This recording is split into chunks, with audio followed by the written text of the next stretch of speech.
And welcome everyone. Today's presentation is on data input into SPSS. So this is a demo file with data already entered.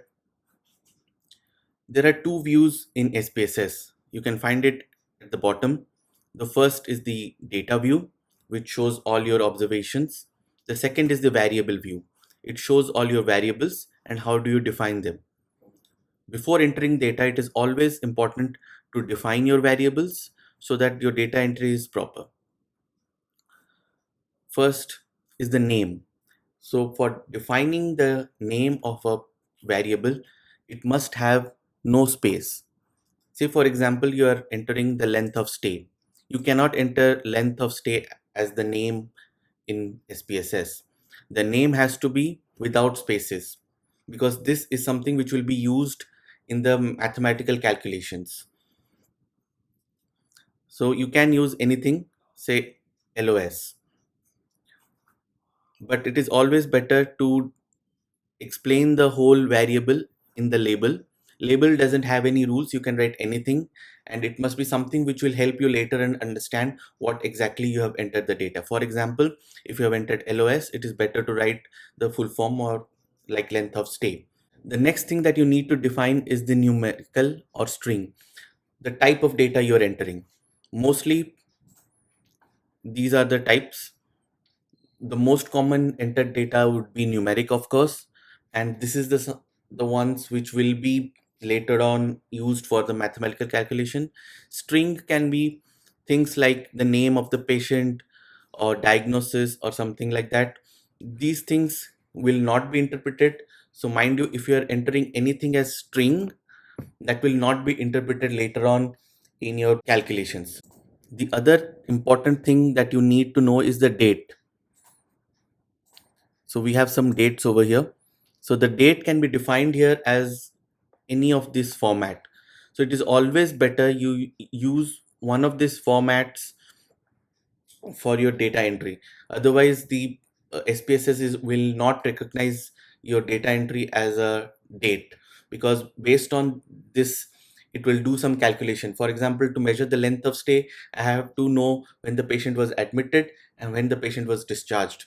So if I define both the dates and I subtract the two dates, then the difference will be the length of the stay.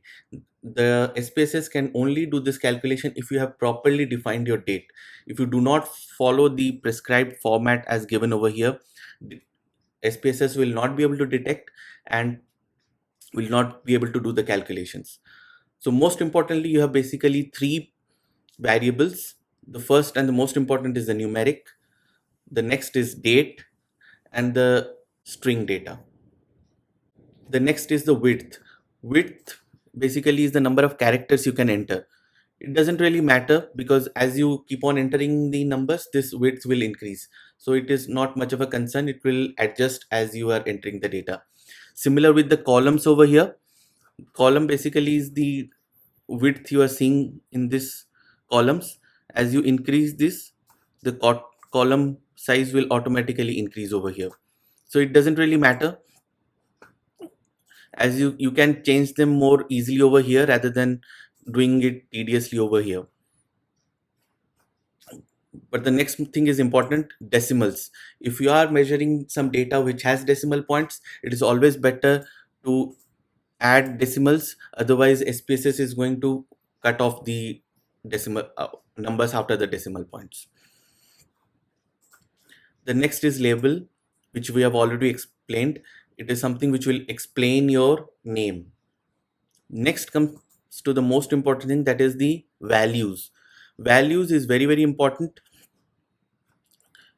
because for all your categorical data which are being entered as numerical, you need to describe them as a string. For example, the outcome here, as you can see, outcome here is described in 1 and 2.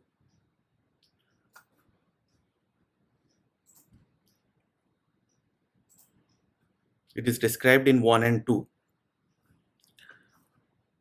When I see this, I may not be able to understand which patient has lived and which patient has died. So I need to go to the values, click here. So I will get this option. So if I enter 1 and label it as death, I will get 1 is equal to death. Then enter 2 and label it as survive, I will see it as survive. So once you have done that and you click over here at the top, there is an option to change your values labels.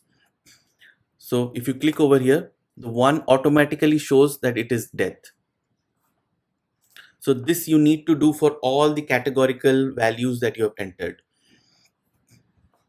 Next is missing. It is not very important and hardly matters. Mostly if you can keep it as none. Column I have already explained. Alignment, again, based on your preference, how do you want to see the data, you can align it left, right, or center. Measure is something which is important and has to be understood. You have to describe your data, as we have already explained in the previous presentations, as nominal, ordinal, or scale, because based on that only you will be allowed to do certain tests. So this is all. To enter the data, first of all, go to the variable view, define your variables, then keep on entering your observations. Thank you for your patience.